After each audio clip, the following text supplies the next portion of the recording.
l'ancien couvent de Santo Domingo de la République dominicaine situé à Tetuan place de Valencia et ancien capitaine général de Valencia, est un bâtiment de style valencienne gothique et baroque fondé en 1239 sur les terres accordées par le roi Gémin.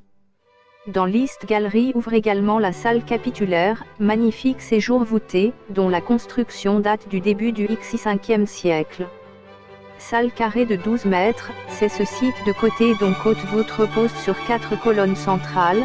Fasciculados faisceau de ces colonnes est effectivement prolongé en forme de palmier dans les nerfs propres de la nervure de que la voûte repose sur 4 colonnes centrales. Fasciculados faisceau de ces colonnes est effectivement prolongé en forme de palmier dans les nerfs propres de la voûte, produisant un effet d'apesanteur et de légèreté bien remarquable. Vous pouvez accéder à ce chapitre de la chambre par un arc brisé orné d'entrelacs ajourés de fenêtres similaires, ces stylisés tableaux arrière divisés. L'église qui a remplacé l'original avec très petite, devait être démolie à son tour en danger de ruine. La troisième église de grande proportion, construite selon la plante modèle occitan gothique avec une nef et les chapelles latérales, a commencé à être construite en 1382.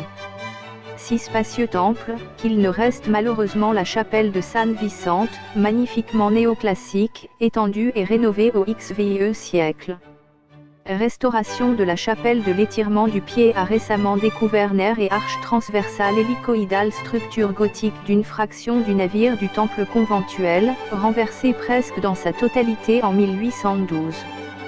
Intégrale de la demeure, en revanche, la chapelle de Los Santos Rey a commencé à être construite en 1431 au détriment de Alfonso le Magnanime et terminée en 1436 par Juan II.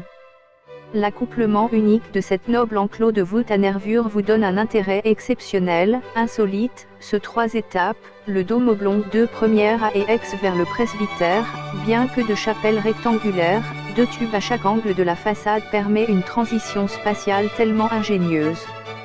La chapelle des Rois a communiqué avec la chapelle de Saint-Vincent, à propre accès dans le cloître de la Renaissance, que l'accès à un porche, le nez et double archivolte sur colonnes jumelées dont un pan et tombe des armes d'Alphonse le Magnanime.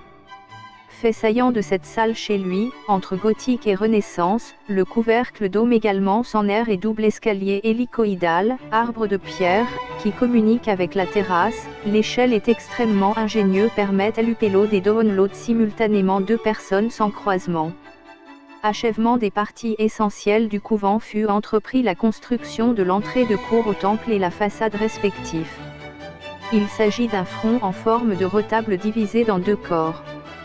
Le clocher a été construit en 1640 sur la partie de la voûte de la sacristie de la chapelle des Rois, et d'équerre et se compose d'un corps plus large à la balustrade, corps de campagne avec double colonne jumelée toscan de chaque côté, de grandes fenêtres et d'une terrasse avec balustrade ornée de 16 pinacles sur lequel se trouve un petit bâtiment avec pignon sur ses 4 bailles et un petit dôme. Ce temple a été construit en 1755, et après que sa démolition, en 1810, a été refaite. En 1955, à l'occasion du 5e centenaire de la canonisation de Saint Vicente Ferrer, sous la direction de l'architecte afférent. Parallèlement à la construction du clocher a été construit le maire de sacristie, vaste salle voûtée située entre la toile et le chapitre à nord du cloître, et qui, comme celui-ci, a subi une restauration récente de sa façade, aujourd'hui visible depuis le Paseo de la Citadelle.